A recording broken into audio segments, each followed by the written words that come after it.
베드로후서 3장 1절에서 7절 말씀까지를 봅니다.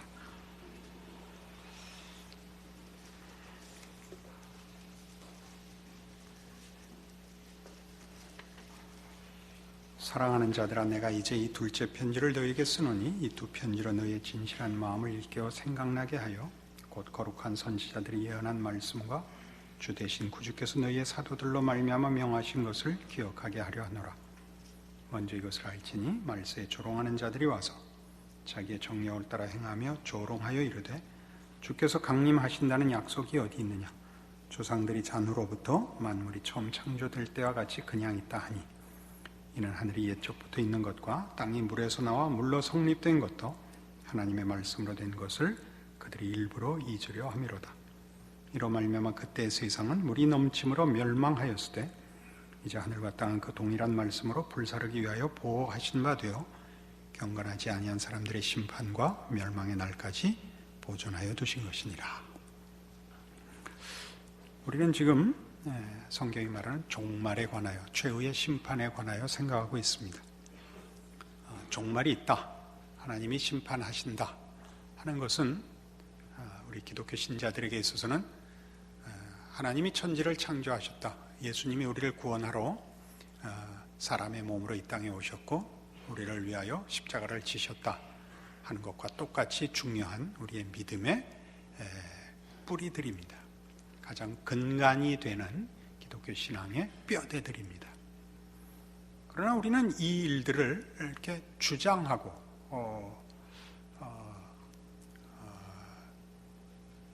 애를 쓰고 그렇게 소위 우기는 식으로밖에 이해하지 못한다 해서 지난 시간에도 한번 이 문제를 다뤘고 오늘 계속해서 이 문제를 다루려 하는 것입니다.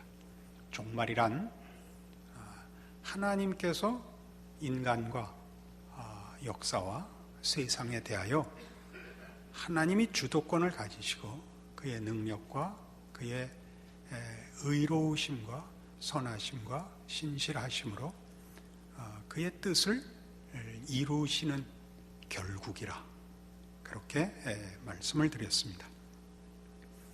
그렇게 따지는 중에 우리에게 제일 중요하게 다가왔던 문제가 기독교 신앙이 말하자면 이성의 문제냐 윤리의 문제냐 하는 문제들을 지난 시간에 다뤘습니다. 이성의 문제와 윤리의 문제를 다루는 것은 기독교 신앙의 그 가장 중요한 뼈대가 또는 그 뿌리와 근거가 하나님과 하나님의 성품과 그의 약속에 있다 하는 것을 강조하기 위하여 특별히 그 강조들이 약화되고 변질되는 대표적인 우리 삶에서의 시험거리들을 우리가 제시한 것입니다. 그것이 합리성이고 윤리고 하는 것이 제일 크게 기독교 신앙의 본질을 오히려 흔들 수 있다 하는 차원에서 말씀을 드렸습니다. 우린 지난 기독교 역사 2000년을 되돌아보면서 기독교 역사에 가장 크게 영향을 미친 부정적인 사건을 두 가지를 든다면 하나는 콘스탄틴 황제의 기독교 공인으로 말미암아 일어난 세상을 신앙이라는 이름으로 강제할 수 있고 세상 권세보다 더 큰 힘으로 이길 수 있다라는 생각이 기독교 신앙에 미친 영향이 아주 큰 첫 번째 사건입니다. 그것은 오늘날까지도 우리가 믿는 기독교 신앙을 우리가 가진 훨씬 더 큰 힘, 창조주시며 유일한 주권자이신 하나님의 백성이라는 이름으로 세상을 보이는 힘으로 이기고 싶은 시험으로 우리를 끌어서 십자가의 그 정신과 성육신의 가르침을 놓쳐버리게 만드는 큰 시험으로 다가오고 있습니다. 이것이 문제가 되는 것은 우리가 조금 더 이따 구체적으로 살펴보겠지만 보이는 환경을 조성하여 종말이 없는 세상을 만들고 싶어 합니다. 나아지는 세상, 나아지는 신앙 세계를 만들어서 점진적으로 천국을 우리가 이 지상에서 만들 수 있다는 생각으로 가게 만들기 때문에 성경의 가르침과 다르고 조심해야 된다 그겁니다. 두 번째로 영향을 미친 것은 인본주의입니다. 인간의 능력으로 더 나은 세상을 만들 수 있다. 그것이 계몽주의였죠. 인간에 대한 낙관, 그 능력에 대한 기대가 만연했던 시대입니다.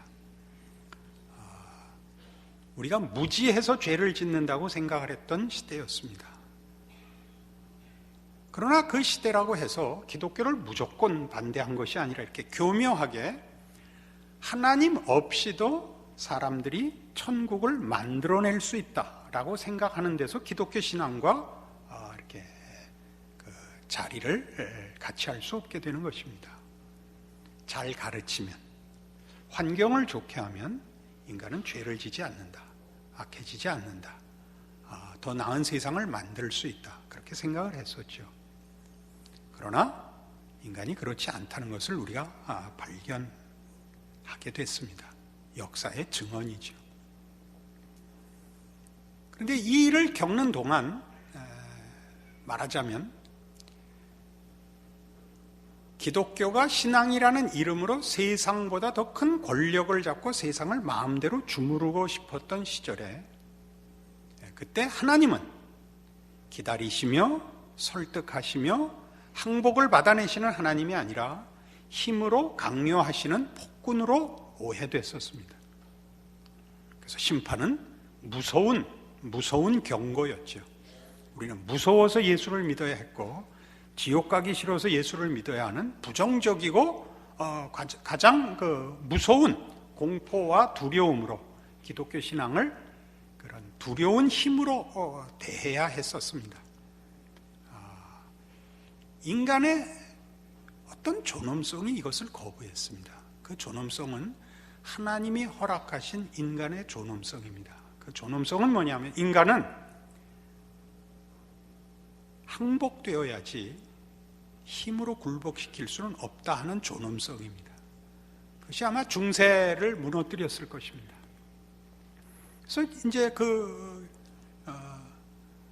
문예부흥 시대에는 또는 계몽주의 시대에는 인간의 존엄성을 인정했는데 그 인간의 존엄성이 하나님이 허락하신, 하나님이 그렇게 지으신 존엄성이라는 것을 놓치고 독립된 자존하는 존엄성이라고 생각을 하게 됐죠. 그러니까 이미 중세를 논하자면 그때는 이미 종말이 현실인 삶같이 살게 됐습니다. 잘못하면 그날 천벌을 받고 잘하면 그날 보상을 받는 식의 삶으로 요구됐었고 이성의 시대에 오자 이제 하나님은 필요 없고 심판도 필요 없고 사람이 얼마나 교육되고 개발되고 나아지는가의 문제로 이제 기독교와 완전히 결별하게 되었습니다. 그러나 아시는 바대로 인간은 낙원을 만들어내지 못했고 인간 스스로에 대한 기대와 사뭇 다른 진실을 발견하게 됐습니다. 인간은 부패했다는 사실입니다. 그러자 이 기독교라는 종교가 가지는 독선에 대한 거부와 인간에 대한 희망에 대한 좌절이 가지고 온 그 빈자리, 무엇을 근거로 살 것이냐, 무엇에 기대를 걸고 살 것이냐 하는 그 자리에 뭐가 들어왔냐면 민족과 국가라는 게 들어왔습니다. 우리 그 유명한 국민교육 헌장도 이렇게 시작합니다. 우리는 민족 중흥의 역사적 사명을 띠고 이 땅에 태어났다. 이렇게 됩니다. 이걸 그냥 비웃을 문제가 아닙니다. 여기에 말하자면 교육의 절대 교육을 받아야 하는 절대 책임의 근거가 민족을 위해서였고 국가를 위해서였으며, 민족과 국가라는 걸 갖다 대면 그것은 최고의 권위고 의문을 제기해서는 안 되는 진리가 되고 만 것입니다. 그것이 그렇게 간 것이 잘못이다가 아니라 하나님 외에는 절대 근거와 절대 진리가 될 수 없다는 것을 사람들이 잊자, 외면하자, 그 빈 자리를 메울 어떤 근거도 찾을 수 없게 되었고, 그 빈자리를 민족과 국가라는 것으로 슬쩍 땜질했습니다. 여러분, 미국 교회들은 가면 그 적잖은 교회에 이 강대상에 미국 국기가 걸려 있습니다. 미국 사람들은 자기네 나라가 제사장 나라라고 믿습니다. 다수의 기독교 교인들이 그렇게 믿습니다. 그래서 물론 우파에 속하고 특히 더 극우파에 속한 교회 지도자들은 더 열심히 그래서 정치적인 개입을 합니다. 나라를 위하여 기도하죠. 그게 뭐 잘못이겠습니까마는, 그때 말하는 나라는 하나님이 쓰시는 하나님의 종으로서의 나라며 선택된 거룩한 백성으로서의 또는 제사장으로 청지기로서의 미국입니다. 이렇게 되면 우리는 무슨 기도를 하게 되냐 하면 나라가 잘 되기를 기도하게 됩니다. 나라가 잘 되기를 기도한다는 것은 하나님께서 지금 일하시는 그 손길이 국가와 민족을 통해서다라는 얘기가 됩니다. 국가와 민족을 통해서 일한다는 것은 국가와 민족이 잘 되면 그 나라에, 그 시대에 천국이 세워질 수 있고 그 나라를 통하여 세계를 평화롭게 할 수 있고 낙원을 만들 수 있다가 되며, 그러면 종말은 역시 없어집니다. 성경이 종말을 얘기하는 것은 어떤 지상에 있는 구조나 이념이나 어떤 특별한 종족들로 인해서 낙원을 만들 수 있는 가능성이 없다, 그런 얘기입니다. 종말이 있다는 얘기는.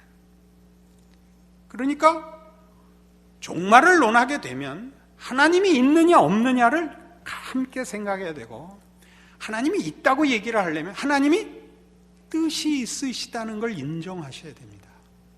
하나님이 다만 우리의 주술의 대상으로서, 우리의 기복의 그 보상자로서 있다고 생각하는 것만큼 하나님을 무시하는 것은 없습니다. 하나님이 계시다면 우리보다 더 깊은 생각과 더 깊은 차원에서 그가 만든 세상에 대하여 책임을 지신다. 그리고 성경이 증언하는 대로 덧붙이자면 그 하나님은 자비로우신 하나님이다. 그 하나님은 의로우신 하나님이다. 그 하나님은 선하신 하나님이다. 우리와 그가 지은 세상을 예수 그리스도 안에서 온전케 하시려고 그 아들을 십자가에 매단 하나님이다 까지 다 연결해야 됩니다. 거기서 어느 것 하나를 빼어놓아도 기독교 신앙은 말하자면 하나님 없는 자기 기만이 됩니다. 참 오해의 소지가 있다는 걸 압니다마는 이 나라가 잘 되기를 바라는 소원 속에 여러분은 그 신앙이 슬쩍 하나님의 일하심에 대한 신뢰보다 내가 몸담고 사는 나라의 환경과 조건에 더 많이 매달리고 있기 때문에 그 기도를 할 수 있다라고 늘 한 번쯤 자신을 물어봐야 됩니다. 우리는 우리가 몸담고 있는 사회와 시대와 나라를 위하여 기도할 책임이 있습니다. 그 기도하는 책임은 이런 하나님 대신 나라가 우리의 행복과 우리의 필요의 유일한 보상자이다, 조건이다라는 측면이 아니고, 내가 살고 있는 시대와 환경과 나라에 소속된 사람으로서 그 안에서 하나님의 사람으로 살아야 하기 때문에 나라를 위하여 기도하는 것입니다. 민족을 위해서 기도할 수 있습니다. 종말이 필요 없는 나라와 민족을 위한 기도는 참으로 기독교 신앙과 다른 것입니다. 우리는 언젠가 이 수요 설교 속에서 그렇게 얘기한 기억이 납니다. 느닷없이 그렇게 지나가서 누가 놀래갖고 질문을 해서 기억이 납니다. 우리나라가 정치적, 경제적으로 굉장히 혼란스럽고 부족해서 참으로 다행입니다. 그렇게 말을 했더라고요. 얼마나 놀라셨겠어요, 그죠? 이게 무슨 말이 안 되는, 무슨 못 사는 게 무슨 자랑이며 어려운 게 무슨 복이겠어요. 그 얘기 속에는 말하자면 이렇게 다 설명하지 못한 내용이 들어있었던 것입니다. 국가와 민족이 튼튼하면 그 속에 안주할 수 있다고 생각하는 것은 크나큰 오해입니다. 기독교 신자에게는 최고의 시험거리일 수 있습니다.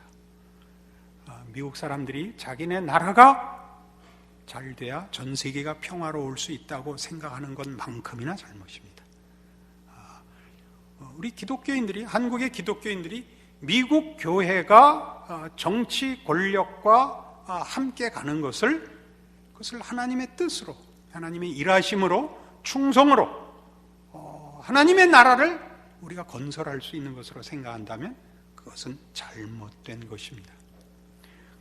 그런 차원에서 기독교 신앙이라는 것은 그래서 윤리성과 합리성이라든가 국가와 민족과 자기가 사는 시대와 사회에 대한 책임들이 다 어떻게 존재하느냐 하면 그런 것들을 염두에 두고 그 문제로 인하여 기도하는 게 잘못이고 세상과 분리돼서 기도원에 들어가 살아야 된다, 그런 얘기를 답으로 삼자는 것 아닙니다.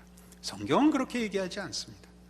성경은 우리가 사는 시대와 그 나라와 환경과 조건에 대하여 책임이 있을 것을 요구합니다.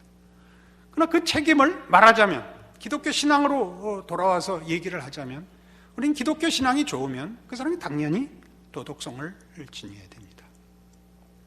그리고 그 사람은 상식이 있어야 됩니다. 도덕성만 있고 생각은 하지 않는 사람은 곤란합니다. 기독교 신앙이란 지식적으로 높아야 되는 것은 아니지만 주문을 외우는 것과는 다릅니다. 하나님을 알아야 합니다. 성경이 설명하는 하나님에 대하여, 예수 그리스도로 말미암아 설명한 하나님과 그의 뜻에 대해서 알아야 합니다.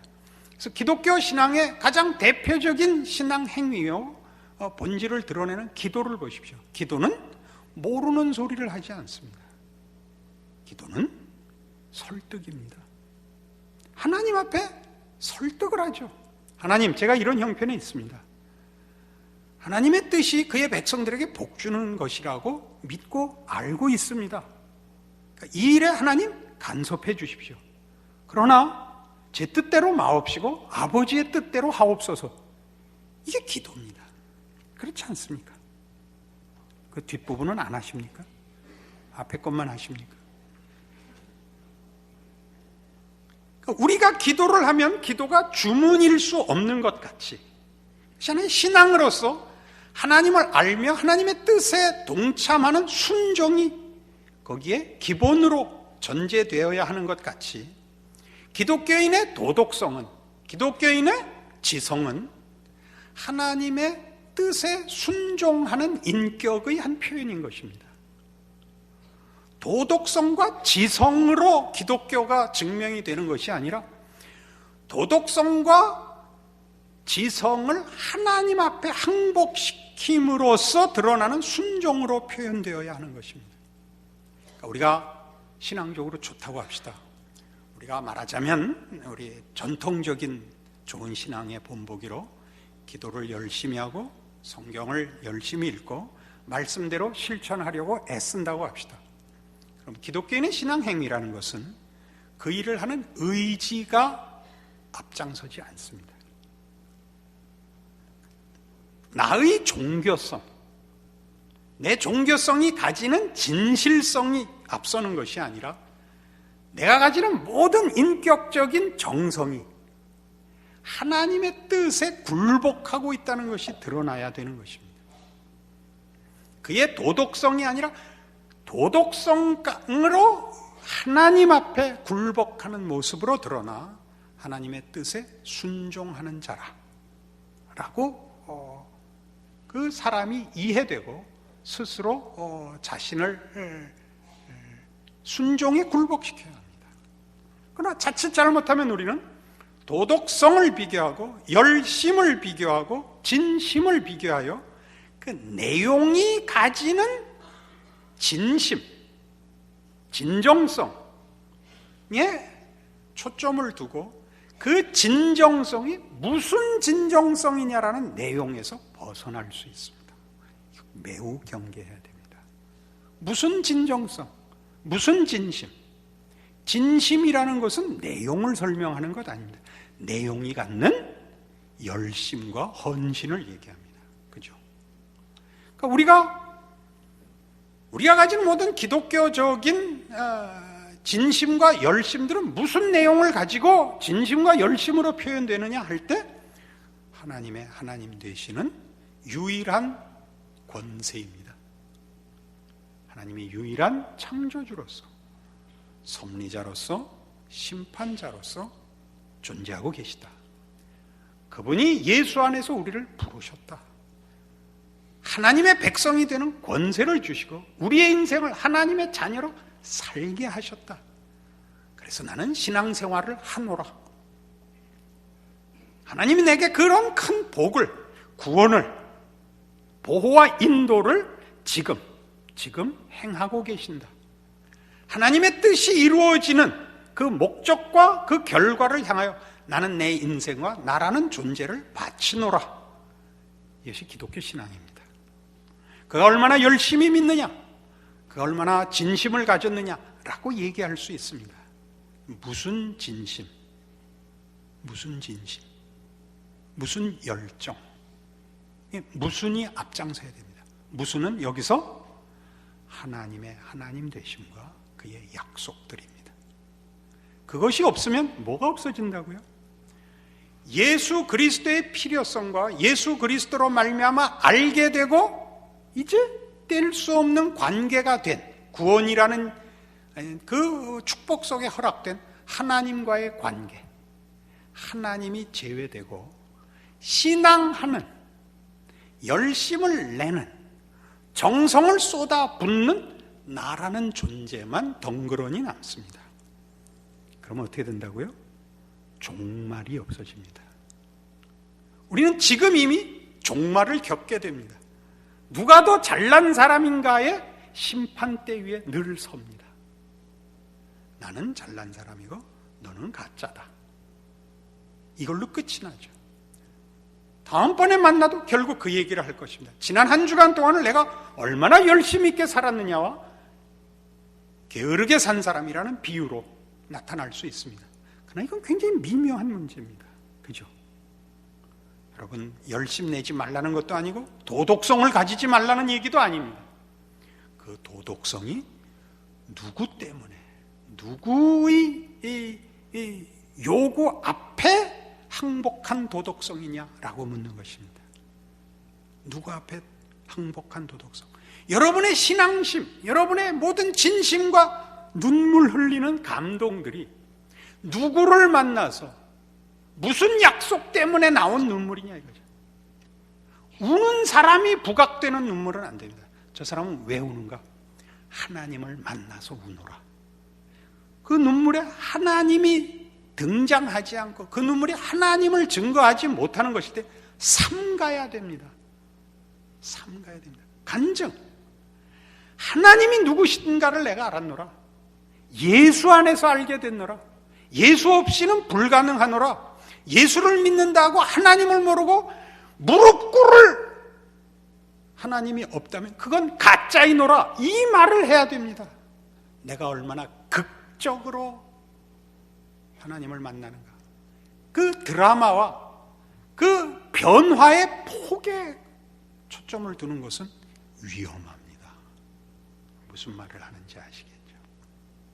그래서 우리는 지금 이 베드로후서 3장에 있는 이 1절에서 7절까지의 이런 내용들, 3절에 보다시피 먼저 이것을 알지니 말세에 조롱하는 자들이 와서 자기의 정력을 따라 행하며 조롱하여 이르되 주께서 강림하신다는 약속이 어디 있느냐? 조상들이 잔 후로부터 만물이 처음 창조될 때와 같이 그냥 있다. 이게 무슨 얘기예요? 하나님이 가지신 목적과 뜻이 얼마나 신비로운가, 기다려야 하는가, 우리의 생각과 얼마나 높고 깊은 내용인가에 대한 믿음을 제거하려고 한다는 사실입니다. 지금 확인하자는 거예요. 지금 우리의 신앙을 지금 확인하면 여러분 뭘로 확인하겠습니까? 그가 얼마나 좋은 신앙을 갖고 있는지 뭐로 확인하겠습니까? 우린 도덕성으로 갈 수밖에 없습니다. 진정성으로 갈 수밖에 없습니다. 명분으로 갈 수밖에 없습니다. 그렇게밖에는 자기를 증명할 수 없다면 여러분 아직도 기독교 신앙의 본질을 다 이해 못하신 것이 됩니다. 우리는 오늘 부끄러울 수 있습니다. 지금 점수를 매기자 그러면 우리는 할 말이 없을 수 있습니다. 하나님이 그의 뜻을, 그 아들을 보내신 열심과 사랑으로 그 뜻을 나와 내 생애에 이루시리라 믿고 오늘을 견디고 있습니다 라는 고백을 하나님이 받아주신다는 사실에 하루를 걸고 있다면 여러분은 신앙인입니다. 좋은 신앙인입니다. 지금 채점하자. 나쁜 사람입니다. 자기만 구원받고 나머지는 다 벌받아라 그러는 사람입니다. 나는 당신과 다르다가 나서는 얘기냐? 하나님이 시작하셨으니 끝내주셔야 됩니다. 거기에 저를 바칩니다. 예, 목숨을 걸고 있는지 물어보셔야 됩니다. 그리고 그것은 여러 가지로 우리를 시험할 수 있습니다. 무엇이 됐다고요? 현대에는 민족과 국가라고요. 얼마나 거창한 명분입니까? 우리는 신자입니다. 예수 그리스도로 말미암아 하나님의 자녀로 부름받은 사람입니다. 예수 그리스도를 머리로 하여 그 몸으로 연합되어 인도함을 받고 예수 그리스도의 어떠하심까지 자라나갈 사람입니다. 우리는 애국지사를 만드는 데가 아니며 우리는 의사와 열사를 만드는 데가 아닙니다. 신자를 만들어내는 것입니다. 그럼 뭐가 나오느냐? 인간의 가장 근본적인 문제가 해결되는 개인 각자의 복과 우리로 말미암아 하나님이 찾아가시는 그의 구원과 해방의 은총이 그 영혼들을 찾아가는 일에 쓰임받는 인생이 됩니다. 그것이 우리의 책임들입니다. 우리는 그 모든 일들이 하나님의 신실하심과 능력 안에서 성취될 날을 기다리고 오늘 하루를 그에게 순종합니다. 여기에 신앙에 인내라는 말이 등장하는 이유가 있습니다. 우리는 서두르지 않습니다. 우리는 스스로의 한계에 의해서 절망하지 않습니다. 그리고 자신의 열심을 내세워 내가 다 할 수 있다고 큰소리 치지도 않습니다. 우리는 예수 안에서 보이신 하나님의 은총과 기이하신 능력에 압도된 사람으로 우리의 인생을 바치는 자들인 것입니다. 이것이 우리 신자들의 신앙이요, 종말을 기다리는, 그래서 그 종말로 인하여 오늘 하루를 충성할 수 있는, 그렇게 하루하루를 채워가는 하나님의 백성으로 사는 자들입니다. 기도하십시다. 하나님 아버지 은혜를 감사합니다. 하나님의 백성으로 산다는 것은 하나님의 은혜로우심과 자비하심과 전능하심과 신실하심을 믿고 하나님의 복된 약속 속에서 하루하루를 순종하며 사는 것임을 고백합니다. 우리는 하나님 외에 어떤 것으로도 우리의 소원을 이루어낼 다른 조건을 가지지 않기로 약속합니다. 하나님이 하나님의 뜻을 이루시는 일에, 그리고 우리를 포함하여 하나님이 복 주신다는 약속 위에 우리 자신과 우리의 인생을 바칩니다. 그렇게 우리로 하루하루를 충성하여 주께서 다시 오시는 그날까지 성경의 약속대로 착하고 충성된 종아라는 칭찬의 말씀에 참여하는 우리의 인생이 되기를 소원합니다. 우리에게 믿음 주셨으니 지키게 하시고 승리케 하여 주시옵소서. 예수님 이름으로 기도합니다. 아멘.